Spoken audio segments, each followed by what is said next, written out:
आदर साथियों, मैं रमन कुमार एक बार फिर लैके प्रोग्राम बीते हफ्ते ते एक नज़र। हर हफ्ते मिलना हुंदा है, नवीं खबरां हुंदियां हन। जो लगता है कि इस 25 तो लैके 28 मिनट के प्रोग्राम दे विच शामिल कर लिया जाए और खबर दी तय तक पहुँच लिया जाए, उसकी थोड़ी पड़चोल भी कर ली जाए, तथ्य और जो फैक्ट्स ने वो है सच भी बयान कर दिते जान। सो एक मेरी निक्की जी कोशिश रही है। आस करदा हाँ कि तुहाडी मेरे नाल मुहब्बत बरकरार है। आज प्रोग्राम दे 4-5 मुद्दे हैं। अहम शुरुआत करनी है। जनाब प्रणब मुखर्जी होनी साडे देश के साबका राष्ट्रपति वो चल बसे हैं। कुछ दिन हो गए, 31 की गल है, 31 अगस्त की। इस तरह साधु सिंह धर्मसोत होरी पंजाब के समाज भलाई मंत्री ने उन्होंने भ्रष्टाचार के दोष हैं। हेमकुंड साहब की यात्रा शुरू हो गई है, इस बार पछड़ के शुरू हुई है कोरोना करके। एक दो खबर होर हैं कोरोना वायरस के बाबत भी गल करांगे। शुरुआत करते हाँ प्रणब मुखर्जी होरां तो, जिहड़े लंबी उम्र भोग के गए हैं। 84 वरियां की उन्होंने उम्र सी और इस उम्र च आके वो भी नहीं बच सके, उन्होंने भी कोरोना हो गया, उन्होंने भी कोरोना पॉजिटिव आया। वैसे भी जो उम्र वड्डी होवे तो थोड़ा इंसान अंदरों कमज़ोर हो रहा होंदा है। तो अजिहे मौके पर जे किसी कोई बीमारी की मार वजदी है, खास तौर पर इस केस के कोरोना की, तो संभलना थोड़ा जा ज़्यादा औखा हो जाता है, डॉक्टरों वास्ते वड्डी वंगार हो जाती है। तो उन्होंने दिल्ली के आर्मी के रिसर्च एंड रैफरल हॉस्पिटल के दाखिल करवाया गया। हौली हौली उन्होंने जिसम के अंदरले अंग जोड़े हैं, जिमें फेफड़े हैं, गुरदे हैं, ये सारे प्रभावित होंदे चले गए। उन्होंने काफ़ी देर वेंटिलेटर पर रखा गया। पूरी पाल की जा रही सी, डॉक्टर 24 घंटे निरंतर निगाह रख रहे सन। लेकर आखिर उन्होंने 31 अगस्त वाले दिन अपने अंतिम साह लए।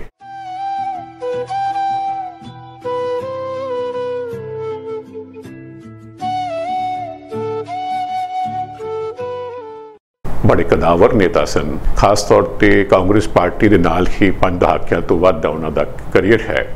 इंदिरा गांधी होरां दे नाल भी वो कैबिनेट सन, बाद विच राजीव गांधी के होंदियां भी कैबिनेट विच सन, ते पिछे मोदी साहब तो पहलों जो डॉक्टर मनमोहन सिंह प्रधानमंत्री सन तां भी वो कैबिनेट विच सन। रक्षा मंत्री रहे, विदेश मंत्री रहे, खजाना मंत्री रहे और वो प्रधानमंत्री बनन दे चाहवान भी सन, दावेदार भी सन, हकदार भी सन। पर प्रधानमंत्री होरां दा रुतबा उन्होंने नसीब नहीं होया। मलाल भी सी, उन्होंने थोड़ी रंजिश शिकायत भी सी, लेकिन पूरी तनदेही दे नाल उन्होंने पार्टी वास्ते काम किया। इस शिकायत नूं जां इस मलाल नूं कदी उन्होंने अपने राह दे विच जो उन्होंने अपने अकीदे सन, जो उन्होंने करना सी, जो जिम्मेदारियां उन्होंने मोढियां ते हमेशा रहियां, वो उन्होंने बड़ी बाखूबी निभाइयां। वो संकट मोचन वाली सी उन्होंने शख्सियत। वो पार्टी ट्रबल शूटर सन और बड़ी डाढ़ी एनसाइक्लोपीडिक जी याददाश्त होंदी है। इस करके वो दुनिया के जाने जाते सन, सारे देश में जाने जाते सन। 7 बार वो मैंबर पार्लीमेंट भी रहे और आखिर फिर जाके 2012 के विच वो साडे देश के राष्ट्रपति भी बने। और कमाल की गल ये भी है कि जो 2014 के विच बीजेपी की सरकार आ जाती है तो 2019 के विच यानी कि बीते वरे उन्होंने देश के सर्वोच्च भारत रत्न के नाल पुरस्कार के नाल सन्मानित किया गया। देश का हाईएस्ट ऑनर है भारत रत्न का। और बाद जिमें पद्म विभूषण है, पद्म भूषण है, पद्मश्री है, तो ये सब तो बड़ा सन्मान है देश का, जिस दे नाल उन्होंने सन्मानित किया गया 2019 के विच। और उन्होंने चल वसन ते सारियां ने ज़ाहिर तौर पर बड़ा ही दुख का प्रगटा किया है। राष्ट्रपति, प्रधानमंत्री, उपराष्ट्रपति सोनिया गांधी, राहुल गांधी सारियां ने, राष्ट्रपति रामनाथ कोविंद होरां ने आख्या कि वो उदास सन कि एक अजिहा महान शख्स चल वसिया है जिसने एक सन्यासी वांग भारत की ਭਾਰਤ ਵਾਸੀਆਂ ਦੀ ਸੇਵਾ ਕੀਤੀ। ਕੁਝ ਅਜਿਹੇ ਹੀ ਜਜ਼ਬਾਤ ਦਾ ਪ੍ਰਗਟਾ ਨਰਿੰਦਰ ਮੋਦੀ ਹੋਰਾਂ ਨੇ ਕੀਤਾ, ਪ੍ਰਧਾਨ ਮੰਤਰੀ ਹੋਰਾਂ ਨੇ, ਉਪ ਰਾਸ਼ਟਰਪਤੀ ਵੈਂਕਈਆ ਨਾਇਡੂ ਨੇ ਵੀ ਆਖਿਆ ਕਿ ਜਦ ਕਦੇ ਵੀ ਉਹਨਾਂ ਨੂੰ ਉਹਨਾਂ ਦੀ ਸੰਗਤ, ਪ੍ਰਣਬ ਮੁਖਰਜੀ ਹੋਰਾਂ ਦੀ ਸੰਗਤ ਮਾਣਨ ਦਾ ਮੌਕਾ ਮਿਲਿਆ ਤਾਂ ਹਮੇਸ਼ਾ ਉਹ ਇਹੋ ਹੀ ਦੇਖਦੇ ਸਨ ਕਿ ਇਹ ਕੈਸਾ, ਜਦੋਂ ਮੀਟਿੰਗ ਛੱਡ ਕੇ ਚਲੇ ਜਾਂਦੇ ਸਨ ਤਾਂ ਪਿੱਛੇ ਇੱਕ ਬੜੀ ਸੋਚ ਇਹ ਨਾਲ ਕਿਤੇ ਛੱਡ ਜਾਂਦੇ ਸਨ, ਹੈਰਾਨਕੁਨ ਕਰਨ ਬਣਾਉਣ ਵਾਲੀ ਕਿ ਕੈਸਾ ਸ਼ਖਸ ਹੈ, ਕੈਸੀ ਇਸ ਦੀ ਯਾਦਦਾਸ਼ਤ ਹੈ, ਕੈਸੀ ਇਹਨਾਂ ਦੀ ਐਨਸਾਈਕਲੋਪੀਡਿਕ ਮੈਮਰੀ ਹੈ। ਇਹ ਪ੍ਰਗਟਾਵਾ ਜਿਹਾ ਦੇਸ਼ ਦੇ ਉਪ ਰਾਸ਼ਟਰਪਤੀ ਵੈਂਕਈਆ ਨਾਇਡੂ ਹੋਰਾਂ ਨੇ ਕੀਤਾ। ਇਸੇ ਤਰ੍ਹਾਂ ਹੀ ਰਾਹੁਲ ਗਾਂਧੀ ਹੋਰਾਂ ਨੇ ਵੀ ਆਖਿਆ ਕਿ ਸਮੁੱਚੇ ਦੇਸ਼ ਵਾਸਤੇ ਬੜੇ ਸੋਗ ਦੀ ਖਬਰ ਹੈ। तो सोनिया गांधी होਰਾਂ ने भी अपने जज्बात का इजहार किया और पुराने उन्हों के साथ नूं याद किया, आख्या कि उन्हों की सियाणप, उन्हों का मशवरा जिहड़ा है, मैनूं लगता कि उसके बगैर असीं किवें चलांगे।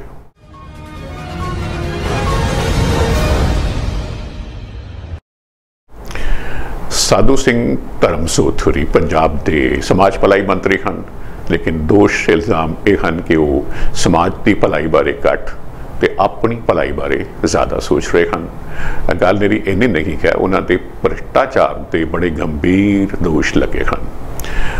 इस बाबत मुद्दा है पोस्ट मैट्रिक स्कॉलरशिप का। ये स्कॉलरशिप जोड़ा है ये बच्चों, शेड्यूल कास्ट बच्चों अपनी पढ़ाई वो मैट्रिक तो 10वीं तो बाद भी जारी रख सकन, समाज के बराबर का हिस्सा बन सकन, अपनी भागीदारी, अपना योगदान पा सकन, पैसों की किल्लत करके उन्होंने पढ़ाई प्रभावित ना होए। इस करके केंद्र सरकार ने पोस्ट मैट्रिक स्कॉलरशिप की स्कीम जो है वो चला रखी है इन्होंने विद्यार्थियों लिए। तो उन्होंने हुण इल्ज़ाम लगे ने कि उन्होंने जिहड़ियां ये ग्रांटां सन उस दे विच वड्डी धोखाधड़ी की है, पैसा इधर दा उधर किया है। तो इस बाबत शिरोमणी अकाली दल का एक प्रतिनिध मंडल गुलजार सिंह राणी के जिहड़े कि साबका मंत्री हैं, उन्होंने रहनुमाई दे विच केंद्रीय समाजिक इंसाफ समाजिक न्याय मंत्री थावर चंद गहलोत होरां नूं जाके मिलिया। तो राणी के होरां दे नाल सोहन सिंह ठंडल, पवन टीनू तो होर लोग भी सन। तो क्योंकि जिहड़ा पैसा है सेंटर वालों स्टेटां नूं आउंदा है, पंजाब नूं आउंदा है, तो इस करके वो केंद्र सरकार ने अपने लैवल पर जिहड़ा है इस गल का फैसला किया है कि इस मामले की उच्च पद्धरी जांच करवाई जाएगी। थावर चंद गहलोत होरां ने भरोसा दवाया प्रतिनिध मंडल नूं अकालियां दे और 2 सेंटर के जॉइंट सैक्रटरी लैवल के जिहड़े ऑफिसर्स ने वो देखणगे कि काला माला की होया है। तो इल्ज़ाम यह है कि 2017-18 तक तो पैसे पंजाब सरकार आते रहे और बाद स्कीम के उपर थोड़ी देर रोक लगाई गई सी, लेकिन पंजाब के बकाए केंद्र वाल ड्यू है सन, आने सन। तो आखिर वो पैसे रिलीज़ हो गए। 300 ते करीब 4 करोड़ रुपए की रकम जो है वो केंद्र वालों रिलीज़ करके पंजाब सरकार नूं आई। तो इस विचों साधु सिंह धर्मसोत होरां दे समाज भलाई दे महकमे ने 248 करोड़ रुपए कढवा ले, विड्रॉ कर ले। हुण इल्ज़ाम ये है कि इहदे चों 64 करोड़ रुपए की धांधली हुई है। प्राइवेट जिहड़ा स्टूडेंट्स का जिहड़ा कंपनसेट करना होंदा उन्होंने फीसां वास्ते जिहड़ा है प्राइवेट इंस्टीट्यूट भी जिथे भी वो पढ़ते हैं, तो वो प्राइवेट इंस्टीट्यूट जिहड़ा है नाजायज़ पैसे वंडे गए हैं। इत्थों तक कि जिहड़े इंस्टीट्यूट एग्जिस्ट ही नहीं करते, जिन्हां दी होंद ही नहीं है, गैर हाजिर हैं, गोस्ट इंस्टीट्यूट हैं, उन्होंने भी पैसा दिता गया है। तो वड्डा इल्ज़ाम है, माड़ी गल है। और गल कहण दी ये है कि ये जिहड़ी जांच है कीती है पंजाब के एडिशनल चीफ सैक्रटरी जनाब कृपा शंकर सरोज होरां ने, ये उन्हां दी रिपोर्ट है। तो गल बड़ी होर डाढ़ी हो जाती है कि अपनी ही सरकार के एडिशनल चीफ सैक्रटरी ये रिपोर्ट दे रहे हैं। तो उस बाद रौला रप्पा होर वध गया। तो नाल धर्मसोत होरी कह रहे कि नजायज़ हो रही है मेरे नाल, मैं जिहा कुछ किया नहीं, पैसे का हिसाब देने मैं तैयार हाँ। तो उन्होंने इल्ज़ाम है कि उन्होंने अपनी मनपसंद का एक अफसर जिहड़ा सी डिप्टी डायरैक्टर लैवल का रैंक का उहदे नाल सीधी साठ-गांठ कर ली सी, विचले सारे सिस्टम नूं बाईपास कर दिता सी ते मनमर्जी दे नाल पैसे वंडे कीते जा रहे सन। तो हुण जदों ਜਦੋਂ ਇਹ ਰਿਪੋਰਟ ਸਾਹਮਣੇ ਆ ਗਈ ਤਾਂ ਹੱਥਾਂ ਪੈਰਾਂ ਦੀ ਪੈ ਗਈ ਸਾਰਿਆਂ ਨੂੰ। ਜਿਹੜੀ ਅਪੋਜੀਸ਼ਨ ਹੈ ਉਹਨਾਂ ਨੂੰ ਇੱਕ ਬੜਾ ਵੱਡਾ ਮੁੱਦਾ ਮਿਲ ਗਿਆ ਹੈ ਸਰਕਾਰ ਨੂੰ ਘੇਰਨ ਦਾ, ਸਿਆਸੀ ਕਮਾਈ ਦਾ। ਉਹਨਾਂ ਨੂੰ ਹੁਣ ਸ਼ਰਾਬ ਮਾਫੀਆ, ਟਰਾਂਸਪੋਰਟ ਮਾਫੀਆ, ਰੇਤ ਮਾਫੀਆ ਸਾਰੇ ਭੁੱਲ ਗਏ ਹਨ। ਹੁਣ ਇਹ ਕੇਸ ਉਹਨਾਂ ਦੇ ਹੱਥਾਂ ਵਿੱਚ ਆ ਗਿਆ। ਤਾਂ ਇਸ ਕਰਕੇ ਹੁਣ ਪੰਜਾਬ ਦੇ ਮੁੱਖ ਮੰਤਰੀ ਕੈਪਟਨ ਅਮਰਿੰਦਰ ਸਿੰਘ ਹੋਰਾਂ ਨੇ ਚੀਫ ਸੈਕਟਰੀ ਵਿਨੀ ਮਹਾਜਨ ਨੂੰ ਆਖਿਆ ਹੈ ਕਿ ਤੁਸੀਂ ਆਪ ਇਸ ਮਾਮਲੇ ਦੀ ਜਾਂਚ ਕਰੋ। ਤਾਂ ਵਿਰੋਧੀ ਧਿਰ ਜਿਹੜੀ ਹੈ ਉਹ ਸਗੋਂ ਕਹਿ ਰਹੀ ਹੈ ਕਿ ਕੋਈ ਇਹਦੇ ਵਿੱਚੋਂ ਨਿਕਲਣਾ ਕੀ ਹੈ, ਚੀਫ ਮਿਨਿਸਟਰ ਹੋਰਾਂ ਦੇ, ਮੁੱਖ ਮੰਤਰੀ ਹੋਰਾਂ ਦੇ ਇਸ ਸਲਾਹ ਤੋਂ ਕੱਖ ਨਹੀਂ ਨਿਕਲਣਾ। ਇਹ ਤਾਂ ਸਿਰਫ ਜੋ ਹੈ ਇਹ ਇੱਕ ਸਮੁੱਚੇ ਮੁੱਦੇ ਦੇ ਉੱਪਰ ਪੋਚਾ ਫੇਰਨ ਵਾਲੀ ਗੱਲ ਹੈ। ਤਾਂ ਇਸ ਬਾਬਤ ਸਾਰੀਆਂ ਪਾਰਟੀਆਂ ਜਿਹੜੀਆਂ ਹਨ ਉਹ ਬੁਲਾਰ ਹੋਈਆਂ ਦੀਆਂ ਨੇ। ਇਸੇ ਤਰ੍ਹਾਂ ਹੀ ਉਹ ਸੁਖਪਾਲ ਖਹਿਰਾ ਹੋਣੀ ਜਿਹੜੇ ਹਨ ਉਹ ਆਖ ਰਹੇ ਹਨ ਕਿ ਪੰਜਾਬ ਏਕਤਾ ਪਾਰਟੀ ਦੇ ਪ੍ਰਧਾਨ ਜਿਹੜੇ MLA ਵੀ ਹਨ ਕਿ ਬਈ ਦੇਖਦੇ ਹਾਂ ਵੀ ਹੁਣ ਆਮ ਆਦਮੀ ਪਾਰਟੀ ਦੇ ਜਿਹੜੇ ਹਰਪਾਲ ਚੀਮਾ ਹੋ ਰਹੇ ਨੇ ਔਰ ਕੇਜਰੀਵਾਲ ਹੈਗੇ ਨੇ ਕਿਵੇਂ ਪੰਜਾਬ ਵਾਸੀਆਂ ਨੂੰ, ਪੰਜਾਬ ਦੇ ਵਿਦਿਆਰਥੀਆਂ ਦੇ ਜਿਹੜੇ ਪੈਸੇ ਦੀ ਲੁੱਟ ਹੋਈ ਹੈ ਕਿਵੇਂ ਉਹਨਾਂ ਨੂੰ ਇਨਸਾਫ ਦਿਵਾਉਂਦੇ ਹਨ। ਤੇ BJP ਹੋਰੀ ਵੀ ਇਸ ਘਟਾਲੇ ਦੇ ਉੱਪਰ ਉਹਨਾਂ ਨੇ ਵੀ ਬੜਾ ਸਖਤ ਰੂਪ ਅਪਣਾਇਆ ਹੈ ਕਿਉਂਕਿ ਮੌਕਾ ਵੀ ਹੁੰਦਾ ਹੈ ਕਿ ਵੀ ਕਿਵੇਂ ਸਰਕਾਰ ਨੂੰ ਘੇਰਿਆ ਜਾਵੇ। ਇਸੇ ਤਰ੍ਹਾਂ ਹੀ ਲੋਕ ਇਨਸਾਫ ਪਾਰਟੀ ਜਿਹੜੀ ਹੈ ਬੈਂਸ ਭਰਾਵਾਂ ਦੀ, ਉਹਨਾਂ ਨੇ ਵੀ ਬੀਤੇ ਦਿਨਾਂ ਦੇ ਵਿੱਚ 1 ਸਤੰਬਰ ਨੂੰ ਖਾਸ ਤੌਰ ਤੇ ਉਸ ਤੋਂ ਬਾਅਦ ਵੀ ਪੰਜਾਬ ਦੇ ਵੱਖ-ਵੱਖ ਸ਼ਹਿਰਾਂ ਵਿੱਚ ਅੰਮ੍ਰਿਤਸਰ, ਬਟਾਲਾ, ਫਗਵਾੜਾ, ਹੁਸ਼ਿਆਰਪੁਰ ਥਾਂ ਜਿਹੜੇ ਹੈ ਨੇ ਕੈਪਟਨ ਹੋਰਾਂ ਦੇ, ਕੈਪਟਨ ਸਰਕਾਰ ਦੇ ਜਿਹੜੇ ਹੈ ਪੁਤਲੇ ਉਹਨਾਂ ਨੇ ਸਾੜੇ ਹਨ। ਔਰ ਉਹ ਕਹਿੰਦੇ ਕਿ ਵੀ ਅਸੀਂ ਜੇਕਰ ਮੁੱਦੇ ਦਾ ਸਹੀ ਹੱਲ ਨਾ ਲੱਭਿਆ ਗਿਆ, ਜਿਵੇਂ ਉਹ ਚਾਹੁੰਦੇ ਹਨ ਨਾ ਹੋਇਆ, ਜੇ ਇਹਨਾਂ ਨੂੰ ਬਰਖਾਸਤ ਨਾ ਕੀਤਾ ਗਿਆ ਤਾਂ ਫਿਰ ਉਹ 7 ਸਤੰਬਰ ਵਾਲੇ ਦਿਨ ਮੋਤੀ ਮਹਿਲ ਯਾਨੀ ਕਿ ਪਟਿਆਲਾ ਵਿਖੇ ਜਿਹੜੀ ਮੁੱਖ ਮੰਤਰੀ ਹੋਰਾਂ ਦੀ ਰਿਹਾਇਸ਼ ਹੈ ਉੱਥੇ ਜਾ ਕੇ ਉਹ ਧਰਨਾ ਦੇਣਗੇ।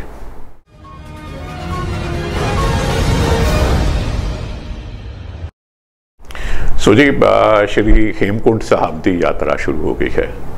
ਹੇਮਕੁੰਟ ਸਾਹਿਬ ਦੀ ਯਾਤਰਾ 3 ਤੋਂ ਲੈ ਕੇ 4 ਮਹੀਨੇ ਚੱਲਦੀ ਹੈ, ਲੇਕਿਨ ਇਸ ਵਾਰ 3 ਮਹੀਨੇ ਪਛੜ ਕੇ ਹੋਈ ਹੈ। ਗਰਮੀਆਂ ਦੇ ਵਿੱਚ ਜੂਨ ਮਹੀਨੇ ਦੇ ਵਿੱਚ ਅਕਸਰ ਜਿਹੜੀ ਹੈ ਇਹ ਯਾਤਰਾ ਸ਼ੁਰੂ ਕੀਤੀ ਜਾਂਦੀ ਹੈ ਜਦ ਬਰਫਾਂ ਪਿਘਲ ਜਾਂਦੀਆਂ ਨੇ, ਰਸਤੇ ਸਾਫ਼ ਕਰ ਦਿੱਤੇ ਜਾਂਦੇ ਨੇ। ਤੋ ਸ਼ਰਧਾਲੂ ਜਿਹੜੇ ਹਨ ਹੇਮਕੁੰਟ ਸਾਹਿਬ ਮੱਥਾ ਟੇਕਣ ਜਾਂਦੇ ਨੇ, ਲੇਕਿਨ ਕਿਉਂਕਿ ਅਸੀਂ ਜਾਣਦੇ ਹਾਂ ਕਿ ਦੁਨੀਆ ਦੇ ਵਿੱਚ ਕੋਈ ਅਜਿਹੀ ਚੀਜ਼ ਨਹੀਂ ਹੈ ਜਿਸ ਉੱਪਰ ਇਸ ਕਰੋਨਾ ਦੀ ਮਹਾਮਾਰੀ ਦਾ ਅਸਰ ਨਾ ਹੋਇਆ ਹੋਵੇ। ਸੋ ਇਸ ਕਰਕੇ ਇਹ ਯਾਤਰਾ ਵੀ ਇਸ ਵਾਰ ਬਹੁਤ ਪਛੜ ਕੇ ਯਾਨੀ ਕਿ 3 ਮਹੀਨੇ ਪਛੜ ਕੇ ਸ਼ੁਰੂ ਕਰਨੀ ਪਈ। ਤੋ ਅਸੀਂ ਸਾਰੇ ਜਾਣਦੇ ਹਾਂ ਕਿ ਸ਼੍ਰੀ ਹੇਮਕੁੰਟ ਸਾਹਿਬ ਜੋ ਹੈ ਗੁਰੂਦੁਆਰਾ ਬਹੁਤ ਉੱਚਾ 15,200 ਫੁੱਟ ਦੀ ਉਚਾਈ ਤੇ ਹੈ। ਸ਼੍ਰੀ ਗੁਰੂ ਗੋਬਿੰਦ ਸਿੰਘ ਜੀ ਦੇ ਨਾਲ ਸੰਬੰਧਿਤ ਹੈ ਗੁਰੂਦੁਆਰਾ ਸਾਹਿਬ। 5,000 ਫੁੱਟ ਦੀ ਉਚਾਈ ਤੇ ਗੋਬਿੰਦ ਘਾਟ ਹੈ, ਗੁਰੂਦੁਆਰਾ ਸਾਹਿਬ ਹੈ ਉੱਥੇ, ਉੱਥੋਂ ਇਹ ਯਾਤਰਾ ਸ਼ੁਰੂ ਹੁੰਦੀ ਹੈ। ਕੁਝ ਲੋਕ ਜਿਹੜੇ ਨੇ ਗੋਬਿੰਦ ਘਾਟ ਤੋਂ ਜਾ ਕੇ 15 ਕਿਲੋਮੀਟਰ ਉੱਪਰ 10,000 ਫੁੱਟ ਤੇ ਗੋਬਿੰਦ ਧਾਮ ਹੈ ਗੁਰੂਦੁਆਰਾ ਸਾਹਿਬ, ਰਿਹਾਇਸ਼ ਦਾ ਪ੍ਰਬੰਧ ਵੀ ਹੁੰਦਾ ਉੱਥੇ, तो उत्थे रुक जाते हैं। अगले दिन सवेरे फिर वो उपर जाते हैं, श्री हेमकुंट साहब दर्शन करके वापस परताते हैं। जिन्होंने हिम्मत उद्यम ज़्यादा है वो थोड़े थोड़े बलवान लोग हैं। कई अजिहे श्रद्धालु एक दिन के ही पूरी यात्रा पूरी करके 19 किलोमीटर का फासला है, 20 किलोमीटर का एक साइड से आन जान भी कर लेंगे हैं। तो 1 तरीक को श्री गुरुद्वारा गोबिंद घाट विखे जो है अखंड पाठ रखा गया। 3 सितंबर को अखंड पाठ के भोग पै गए और उस तो बाद जो है 5 प्यारियां की रहनुमाई के 100 होर श्रद्धालुओं के नाल यात्रा जो है वो रस्मी तौर पर शुरू हो गई। और 4 तरीक वाले दिन शुक्रवार वाले दिन इत्थे फिर श्री हेमकुंट साहब विखे श्री गुरु ग्रंथ साहब का जो है वो प्रकाश कर दिता गया पूरियां रवायती धार्मिक रस्मां दे नाल। तो ट्रस्ट जिहड़ा है यात्रा इस तरह उत्तराखंड का इलाका है। हरिद्वार तो असीं जदों चलते हाँ, हरिद्वार तो गांह नूं तुरदे हाँ हेमकुंट साहब जाण लई, तां राह दे विच गुरुद्वारे हैं, उत्थे भी बाकायदा जो है रिहाइश दे और लंगर दे सारे प्रबंध जिहड़े हैं हेमकुंट साहब ट्रस्ट वालों पहलों ही कर दिते गए सन। और डॉक्टरी टीमां वगैरह का प्रबंध भी जो है खास तौर पर मौजूदा हालात के मद्देनज़र वो भी कर दिता गया सी। तो ये भी गल है जी, इस बार जिस तरह मैं जिक्र किया है तो कोरोना की गल है, थोड़े श्रद्धालु नाल उन्होंने इजाजत दी जा रही है। पहले जत्थे विच जिवें मैं आखिया 100 श्रद्धालु सन, तो अगों भी जेकर किसी ने यात्रा करनी है तो पहलों रजिस्ट्रेशन करवानी है, ई पास होना चाहिए है, इसी तरह कोरोना का टेस्ट भी नैगेटिव होना चाहिए है। तो ये सारिया गल्लां दा ख्याल रख के इस बार जो है यात्रा जो है यात्रा की शुरुआत 4 सितंबर वाले दिन तो अंजाम दिता गया है।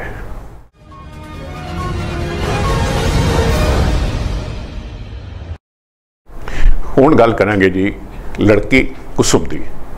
इसकी उम्र है 15 साल और इसने जलंधर दे विच अजिही अपनी बहादुरी का मुजाहरा किया है कि थां थां दे उपर इस बच्चे की बहादुरी की, इस बच्ची के अकीदे की चर्चा हो रही है। किवें उसने दो बदमाशां दे नाल, दो लुटेरियां दे नाल बराबर दी कीती और एक नूं थल्ले सुट लिया।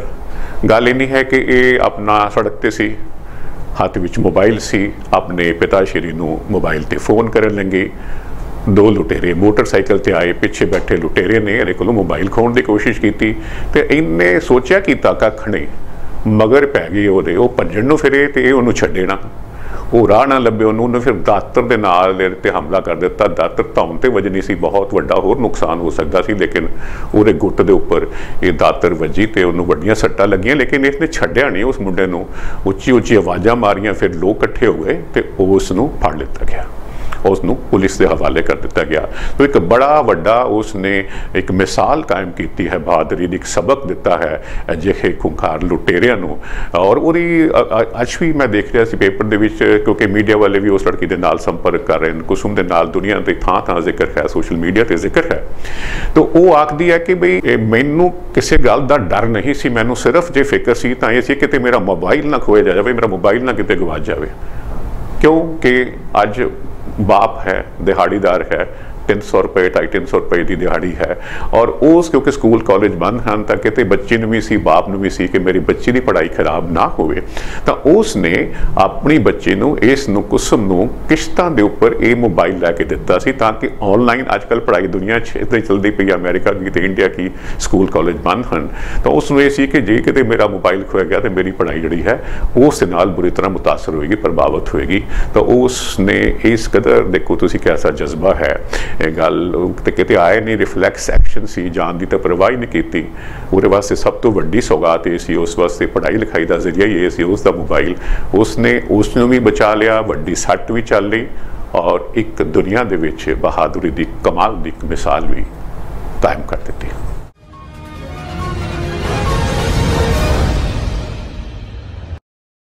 प्रोग्राम कभी भी मुकम्मल नहीं हो सकता जे इन्हां सारे दिनों के विच किसी दिन भी प्रोग्राम कर लो। मेरा तो ये तुहाडे सामने है वीकली प्रोग्राम होंदा है। तो वो जे असीं कोरोना की गल ना करिए, क्योंकि दुनिया नूं वड्डी मार है, मुल्क कोई बचा नहीं है, 200 तो वध मुल्क हैं।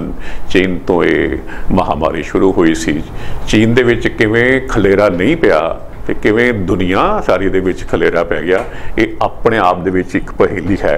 शायद भविख के गर्भ विच सानूं किसी वेले दा जवाब मिले कि क्यों उन्हां दा इक्को शहर जिथों ये वायरस बाहर निकलिया सी, वुहान, क्यों होरनां शहरां च नहीं फैलिया चीन दे, ते क्यों दुनिया का कुछ बचिया ही नहीं, किसी मुल्क का बहुत माड़ी हालत है। तो जे असीं हुण मौजूदा गल करिए तां इस वेले तक अज दुनिया दे विच कुल 2,62,00,000 तो ज़्यादा मरीज़ कोरोना पॉजिटिव हो चुके हैं। ठीक है, रिकवरी भी हुई है, लोग ठीक भी हुए हैं, उन्होंने गिनती 1,74,00,000 है। तो इस तरह कुल मौतों की गिनती समुची दुनिया के विच इस वायरस करके जो है वो 8,60,000 के पार चले गई है। बड़ा डाढा नुकसान होया है। अमरीका की जेकर असीं गल करिए तो अमरीका दे विच भी नुकसान बहुत ही ज़्यादा होया है, और करीब करीब दुनिया के सारे केसां का जो 1/4 है, 1/4 वो करीब करीब वो अमरीका दे विच है। अमरीका दे विच बहुत मौतें भी ज़्यादा हुई ने। 63 लाख तो पार लोग जिहड़े ने वो कोरोना पॉजिटिव हुण तक आ चुके हैं। रिकवरी भी 36 लाख तो ज़्यादा लोगों की मरीजों की हो चुकी है, और ये भी नाल सच्चाई है कि मौतों की गिनती 1,91,000 के पार चली गई है। इधर भारत के विच भी हालात बड़े माड़े हैं, बड़े संगीन हैं। इस वेले केसां के हिसाब नाल भारत विच अमरीका और ब्राज़ील तो बाद केसां की गिनती के मामले में असीं 3जे नंबर पर पहुँच गए हाँ। और जिहड़ी सिखर केसां की ब्राज़ील ने वेखी जां अमरीका ने वेखी एक दिन दे विच किन्ने केस हैं, तो असीं उस तो भी किते पार चले गए हाँ। बीते काफ़ी दिनों तो साडे देश दे विच भारत दे विच औसत रोज़ाना 77,000 तो वध केस जिहड़े ने वो रिपोर्ट हो रहे हैं। कुल गिनती जो है केसां की 40 लाख के नज़दीक पहुँच गई है, और मौतों की गिनती जो है वो 68,558 हो चुकी है। और ये तो पल जो जो गुजर रहा हुंदा है, तो तुसीं ये समझो कि नाल मौतों की गिनती दे विच इजाफा हुंदा चला जाता है। पंजाब के हालात भी माड़े हैं, बदतर हो रहे हैं। 1500 के आस-पास रोज़ाना केस रिपोर्ट हो रहे हैं। बुधवार जिमें 100 मौतां पहली बार पंजाब दे विच होया, 100 मौतां रिपोर्ट हुईयां, वीरवार 73 हुईयां। तो गिनती लगातार वधदी जा रही है। असीं 60,000 के आस-पास पहुँच रहे हैं, 59,000 के करीब गिनती है वो ऑलरेडी हो चुकी हुई है। तो असीं पंजाब दे विच टेस्टिंग भी काफ़ी हो रही है, 25,000 लोगों का रोज़ टेस्ट जो है वो किया जा रहा है। हुण ताज़ा जो खबर जिवें असीं अज की गल कर लीए तो पंजाब की चीफ सैक्रटरी विनी महाजन होरां ने सारे जिलों के डिप्टी कमिश्नर्स और सिविल सर्जनां नूं भी ये आख्या है कि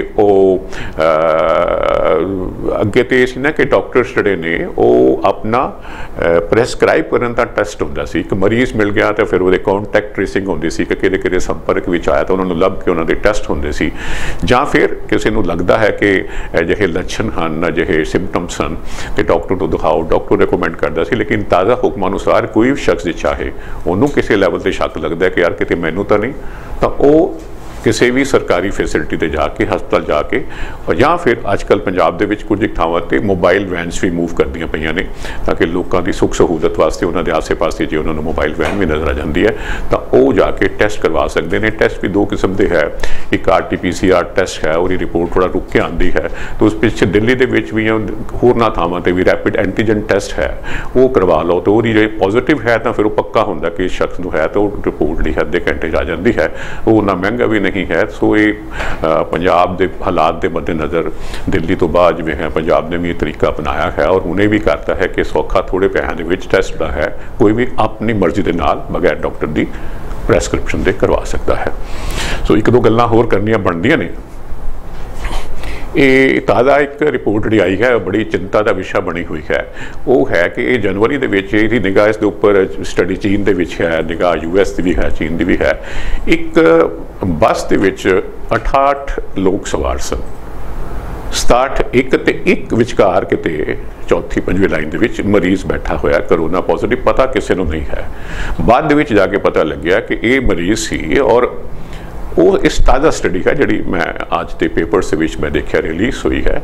तो वो 67 के विचों 23 मुसाफिरां नूं उन्होंने 100 मिनट का सफ़र किया, 50 मिनट का एक पासे, 50 मिनट का वापसी एक पासे, कुल 100 मिनट का। तो उन्होंने विचों बाद 23 जड़े मुसाफिर सन वो कोरोना पॉजिटिव निकले।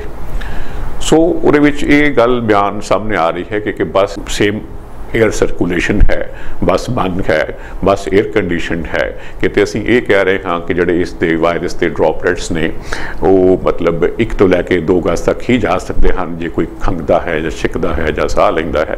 तो वो गल भी गलत साबित हुई है क्योंकि जड़ा शख्स जड़ी सवारियां आखिरी लाइन के विच बैठे हुई सन 12-15 फुट के फासले ते वो भी करोना पॉजिटिव हो गए। सो अगों वास्ते ये गल सोचनी करनी पेगी जिवें साडे देश के ताज़ा फैसला होया है कि 7 सितंबर तो मार्च तो बंद की गई है। हुण 7 सितंबर तो दिल्ली, बॉम्बे, बेंगलौर होरना शहरां जिथे जिथे मैट्रो है उसनूं शुरू किया जाएगा। उस वास्ते वक्रे दिशा निर्देश भावें जारी किए जाएंगे, लेकिन जिस तरह ये बस नूं लैके स्टडी है वो अपने आप दे विच एक चिंता फिक्र पैदा करती है। तो जो मैं मैट्रो की गल कर रहा, दिल्ली की गल कर रहा हाँ, तो एक पिछे एक बड़ी दिलचस्प और थोड़ा तकलीफ दे भी है, दर्द भी जगाउंदी है, तो किते आस की किरण भी जगाती है। उस बाबत खबर है, वो खबर इस तरह से कि किस तरह दिल्ली की मैट्रो के नाल हज़ारां लखां रिक्शा पुलर्स, रिक्शा चलाने वालों का, साइकिल रिक्शा चलाने वालों का जीवन रोज़गार रोटी रोज़ी जुड़ी हुई है। क्योंकि मैट्रो बंद हो गई तो हर स्टेशन के उपर सैकड़े रिक्शा वाले खड़े होंगे हैं। पार्किंग मान लो थोड़ी परे है तो पार्किंग तुसी गड्डी खड़ी की है, रिक्शा की तो मैट्रो स्टेशन तक छड़ता, जहाँ वाइस वर्सा मैट्रो स्टेशन तो लिया पार्किंग तक छड़ता, जहाँ जड़े लोग आस पास 1-2 किलोमीटर के दायरे रेंदे ने, क्योंकि मैट्रो दिल्ली हर इलाके चों लंघदी पई है, रिहायशी इलाके चों लंघदी पई है। तो फिर 1-2 किलोमीटर वास्ते कोई गड्डी बाहर नहीं करता, रिक्शा करता, मैट्रो स्टेशन पहुँच गए, जहाँ फिर वापसी वेले मैट्रो तो रिक्शा की घर पहुँच गए। तो वो हज़ारां लोग शायद इन्हां दी गिनती लखां च भी हो सकती है। ये घरां नूं परत गए, जिवें प्रवासी मजदूर पंजाब ਤੋਂ ਗਏ ਸਨ, ਇਸੇ ਤਰ੍ਹਾਂ ਲੋਕ ਵੀ ਘਰਾਂ ਨੂੰ ਪਰਤ ਗਏ। ਇਸੇ ਤਰ੍ਹਾਂ ਖਬਰ ਦਾ ਜ਼ਿਕਰ ਸੀ ਕਿ ਉਮੇਸ਼ ਚੰਦ ਨਾਂ ਦਾ ਇੱਕ ਸ਼ਖਸ ਸੀ, ਉਹ ਵੀ ਸੋਚ ਰਿਹਾ ਸੀ ਕਿ ਮੈਂ ਹੁਣ ਘਰ ਚੱਲਦਾ, ਯਾਰ ਗੱਲ ਤਾਂ ਬਣਦੀ ਨਹੀਂ ਪਈ। ਤੇ 2 ਦਿਨ ਪਹਿਲੋਂ ਜਦੋਂ ਇਹ ਸਰਕਾਰ ਨੇ ਹੁਣ ਫੈਸਲਾ ਕੀਤਾ 31 ਅਗਸਤ ਵਾਲੇ ਦਿਨ ਇਹ ਅਨਲੌਕ ਪੀਰੀਅਡ ਜਿਹੜਾ ਹੈ, ਇਹ ਜਿਸ ਤਰ੍ਹਾਂ ਅਨਲੌਕ ਸ਼ੁਰੂ ਹੋਇਆ ਸੀ ਜੂਨ ਜੁਲਾਈ ਅਗਸਤ, ਅਨਲੌਕ ਪੀਰੀਅਡ 4 ਜਿਹੜਾ ਹੈ ਚੌਥਾ, ਤੇ ਉਹਦੇ ਵਿੱਚ ਉਹਨੂੰ ਦੱਸਿਆ ਕਿ ਯਾਰ ਬੈਟਰ ਤਾਂ ਹੁਣ ਫਿਰ ਸ਼ੁਰੂ ਹੋਣ ਜਾ ਰਹੀ ਹੈ ਕਿਉਂਕਿ ਮੈਟਰੋ 7 ਸਤੰਬਰ ਤੋਂ ਸ਼ੁਰੂ ਹੋ ਜਾਏਗੀ। ਤਾਂ ਉਸ ਨੇ ਸੋਚਿਆ ਕਿ ਯਾਰ ਫਿਰ ਹੁਣ ਮੈਂ ਨਹੀਂ ਵਾਪਸ ਜਾਣਾ। ਪਹਿਲੋਂ ਮੈਂ ਸੋਚਦਾ ਸੀ ਚੱਲ ਜਾਣਾ ਚਾਹੀਦਾ ਕਿਉਂਕਿ ਹੁਣ 70 80 50 ਰੁਪਏ 100 ਰੁਪਏ ਦਿਹਾੜੀ ਬਣਦੇ ਸੀ, ਜਦੋਂ ਚੰਗੇ ਦਿਨ ਸਨ ਤਾਂ ਉਹ ਜਿਹੜੇ ਹੈ 600 700 750 ਰੁਪਏ ਤੱਕ ਕਮਾ ਲੈਂਦੇ ਸਨ। ਸੋ ਜੀ ਇਸ ਤਰ੍ਹਾਂ ਦੀ ਕਹਾਣੀ ਹੈ, ਕਿੰਨੇ ਲੋਕ ਜਿਹੜੇ ਨੇ ਇਸ ਮਹਾਮਾਰੀ ਕਾਰਨ ਕਿਸ ਤਰ੍ਹਾਂ ਮੁਤਾਸਰ ਹੋਏ ਨੇ। ਤੇ ਉਹਦੇ ਵਿੱਚੋਂ ਇੱਕ ਜਿਹੜੀ ਹੈ ਜਿਹੜੀ ਇਹ ਰਿਕਸ਼ਾ ਚਲਾਉਣ ਵਾਲਿਆਂ ਦੀ ਕਹਾਣੀ, ਜ਼ਿੰਦਗੀ ਦਿੱਲੀ ਮੈਟਰੋ ਦੇ ਨਾਲ ਜੁੜੀ ਹੋਈ ਹੈ, ਉਹ ਮੈਂ ਤੁਹਾਡੇ ਨਾਲ ਸਾਂਝਾ ਕੀਤੀ ਹੈ।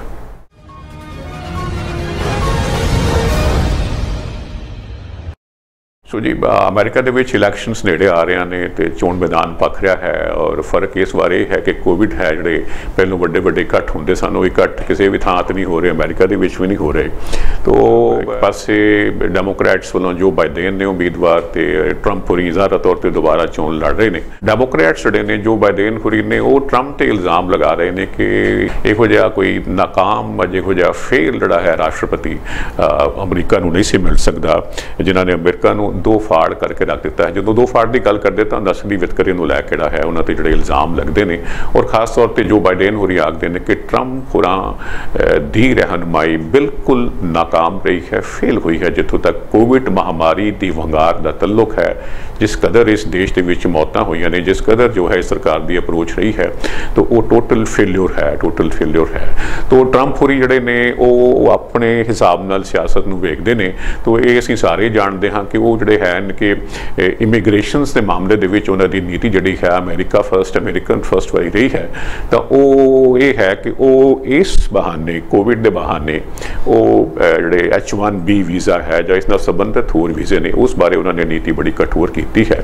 ਤਾਂ ਪਹਿਲੋਂ ਤਾਂ ਇਹ ਸੀ ਕਿ ਬਈ 60 ਦਿਨਾਂ ਦੀ ਰੋਕ ਲਗਾਈ ਸੀ, ਉਹਨਾਂ ਨੇ ਮੁੜ ਕੇ ਇਹ ਕਰਤਾ ਹੈ ਕਿ ਰਿਕਰੂਟਮੈਂਟ ਵਾਸਤੇ, ਇਮੀਗ੍ਰੇਸ਼ਨ ਵਾਸਤੇ ਉਹਨਾਂ ਨੇ ਕੋਈ ਵੀ ਐਪਲੀਕੇਸ਼ਨ ਜਿਹੜੀ ਹੈ ਉਸ ਬਾਰੇ ਧਿਆਨ ਨਹੀਂ ਕਰਨਾ ਦਸੰਬਰ ਦੇ ਅਖੀਰ ਤੱਕ। ਇੱਕ ਹੋਰ ਡਰ ਦੀ ਨੀਤੀ ਇਹ ਹੈ ਕਿਉਂਕਿ ਕੋਵਿਡ ਕਰਕੇ ਲੱਖਾਂ ਨੌਕਰੀਆਂ ਅਮਰੀਕਾ ਦੇ ਵਿੱਚ ਵੀ ਗਈਆਂ ਨੇ, ਤੇ ਜਿਹੜੇ ਲੋਕ ਵਿਦੇਸ਼ੀ ਹਨ, ਜਿਹੜੇ ਉੱਥੋਂ ਆ ਕੇ ਬਾਹਰੋਂ ਆ ਕੇ ਇੱਥੇ H1B ਵੀਜ਼ਾ ਤੇ H1B ਵੀਜ਼ਾ ਤੇ ਕੰਮ ਕਰ ਰਹੇ ਹਨ, ਜੇ ਉਹਨਾਂ ਦੀ ਨੌਕਰੀ ਗਈ ਹੈ, ਜਿਹੜੀ ਉਹਨਾਂ ਵਾਸਤੇ ਬੜੀ ਡਾਢੀ ਖਬਰ ਹੈ, ਜੇ ਉਹਨਾਂ ਦੀ ਨੌਕਰੀ ਗਈ ਹੈ ਤਾਂ ਉਹ ਜੇਕਰ ਉਹਨਾਂ ਨੂੰ ਦੁਬਾਰਾ ਰੁਜ਼ਗਾਰ ਮਿਲ ਜਾਂਦਾ, ਇੰਪਲੋਇਮੈਂਟ ਮਿਲ ਜਾਂਦਾ ਹੈ 60 ਦਿਨਾਂ ਦੇ ਵਿੱਚ ਤਾਂ ਠੀਕ ਹੈ, ਨਹੀਂ ਤਾਂ ਉਹਨਾਂ ਨੂੰ ਦੇਸ਼ ਵਾਪਸ ਪਰਤਣਾ ਪਏਗਾ।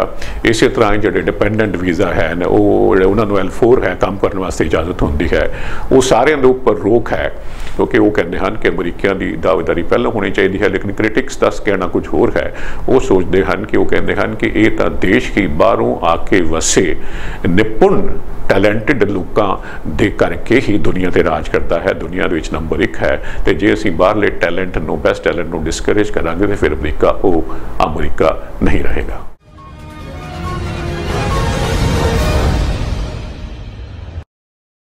भारत और चीन ਦੇ ਵਿੱਚ ਬੜੀ ਟਕਰਾਅ ਔਰ ਤਣਾਅ ਵਾਲੀ ਸਥਿਤੀ ਬਣੀ ਹੋਈ ਹੈ। ਜਿੱਥੋਂ ਤੱਕ ਪਾਕਿਸਤਾਨ ਦਾ ਤਾਲੁਕ ਹੈ, ਸਾਡੀ ਉਧਰ ਖੜਕਦੀ ਰਹਿੰਦੀ ਹੈ, ਕਦੇ ਵੀ ਬਾਰਡਰ ਸ਼ਾਂਤ ਨਹੀਂ ਹੋਇਆ, ਸਰਹੱਦ ਦੇ ਉੱਪਰ ਗੋਲੀਬਾਰੀ ਚੱਲਦੀ ਰਹਿੰਦੀ ਹੈ ਪਾਕਿਸਤਾਨ ਦਾ ਜਿੱਥੋਂ ਤੱਕ ਤਾਲੁਕ ਹੈ। ਲੇਕਿਨ ਜੂਨ ਦੇ ਵਿੱਚ ਜਦੋਂ ਡੋਕਲਾਮ ਦਾ ਹਾਦਸਾ ਵਾਪਰਿਆ, ਘਟਨਾ ਵਾਪਰੀ, ਜਿਹਦੇ ਵਿੱਚ ਭਾਰਤ ਦੇ ਵੀ ਫੌਜੀ ਜਵਾਨ ਸ਼ਹੀਦ ਹੋਏ ਸਨ ਤੇ ਚਾਈਨਾ ਵਾਲੇ ਪਾਸੇ ਕਿੰਨਾ ਨੁਕਸਾਨ ਹੋਇਆ ਸੀ ਉਹ ਵੈਸੇ ਕਦੀ ਆਪਣੀ ਗੱਲ ਬਿਆਨ ਨਹੀਂ ਕਰਦੇ। ਤਾਂ ਉਸ ਤੋਂ ਬਾਅਦ ਜਿਹੜੀ ਹੈ ਦੋਹਾਂ ਦੇਸ਼ਾਂ ਦੇ ਵਿੱਚ ਗੱਲ ਫਸੀ ਹੋਈ ਹੈ। ਹੁਣ ਤਾਜ਼ਾ ਜਿਹੜਾ ਹੈ ਉਹ ਸਥਿਤੀ ਤਾਂ ਵਿਗੜ ਗਈ ਕਿ 29 ਔਰ 30 ਅਗਸਤ ਵਾਲੇ ਦਿਨ ਫਿਰ ਚੀਨ ਦੇ ਫੌਜੀਆਂ ਨੇ ਕੁਝ ਅਗਾਂਹ ਆ ਕੇ ਕੁਝ ਇਲਾਕੇ ਜਿਹੜੇ ਸਾਡੇ ਬਣਦੇ ਨੇ ਬਦਲਣ ਦੀ ਕੋਸ਼ਿਸ਼ ਕੀਤੀ, ਤਾਂ ਸਾਡੇ ਫੌਜੀਆਂ ਨੇ ਉਹਨਾਂ ਦੀ ਇਸ ਚਾਲ ਨੂੰ, ਉਹਨਾਂ ਦੀ ਇਸ ਪਹਿਲ ਨੂੰ ਨਾਕਾਮ ਕਰ ਦਿੱਤਾ। ਤੋ ਦੋਹੇ ਪਾਸੇ ਟਕਰਾਅ ਦੀ ਸਥਿਤੀ ਹੈ। ਬਾਰਡਰ ਜਿਹੜਾ ਹੈ 3000 ਕਿਲੋਮੀਟਰ ਤੋਂ ਲੰਮਾ ਹੈ, ਜਿਹਨੂੰ ਅਸੀਂ LAC line of actual control ਕਹਿੰਦੇ ਹਾਂ। ਤੋ ਸਾਰੇ ਦੋਹੇ ਪਾਸਿਆਂ ਤੋਂ ਵੱਡੀਆਂ ਫੌਜਾਂ ਔਰ ਹਥਿਆਰ ਭੀੜੇ ਹੋਏ ਹਨ। तो गल ये है कि जो भी एक दो वर्ल्ड साड़ी आपस ਦੇ ਵਿੱਚ फसी है तो इत्थे कमाल की गल है कि जिथे पाकिस्तान के नाल विच अक्सर गोलीबारी चलती रहती है तो एक भी हथियार का एक भी गोली का इस्तेमाल नहीं किया गया, एक भी वैपन एक फायर जोड़ा है वो नहीं किया गया। तो डर सिर्फ ये लगता है कि जो एक एडा वड्डा तनाव पैदा होया है, चीन सारी दुनिया के विच अपने पैर पसारना चाहता है, वो अमरीका के बाद 2 नंबर की ताकत खवांदा ही है और हथियारों का जखीरा भी एडा वड्डा इकट्ठा किया है, इकोनॉमी उस कदर डिवेलप हुई है। तो अमरीका वैसे ही थोड़ा अपने पैर पिछे खिंचता पाया तो उस खाली थान को मरण की कोशिश कर रहा है। तो गल आखन की यह है कि साढ़े अज तक इस बॉर्डर से कई सालों तो जेकर विवाद होया भी तो गोली कदे नहीं चली। डर ये लगता है, चिंता का विषय यह है कि भावें सरकार साड़ी फौज पूरी मजबूत है, सरकार का इरादा भी अटल है, तो सारे मोदी होरी भी यही गल आ करे हैं, chief of defence staff Bipin Rawat होरां ने भी ये गल एक दिन पहलों आखी है कि जेकर 2 मोर्चों पर भी पाकिस्तान और चीन के नाल 2 पासे भी जंग छिड़ती है तो असीं साड़ी फौज इस समर्थ है। लेकिन चीन वाली सरहद से मैनूं किते लगता है जे किते एक गोली किते चल गई तो एकदम खलेरा जिहड़ा है वो समुचे बॉर्डर पर बहुत वड्डा पै सकता है। आने वाले दिनों देखते हाँ स्थिति की करवट लैंदी है। थोड़ा टाइम है, सीमा समय सीमा पार कर ली है, और गल्लां नहीं करनियां। हुण तुसीं मैनूं रमन कुमार नूं इजाजत दिओ, अगले हफ्ते फिर मिलना है। शुक्रिया आप जी दा।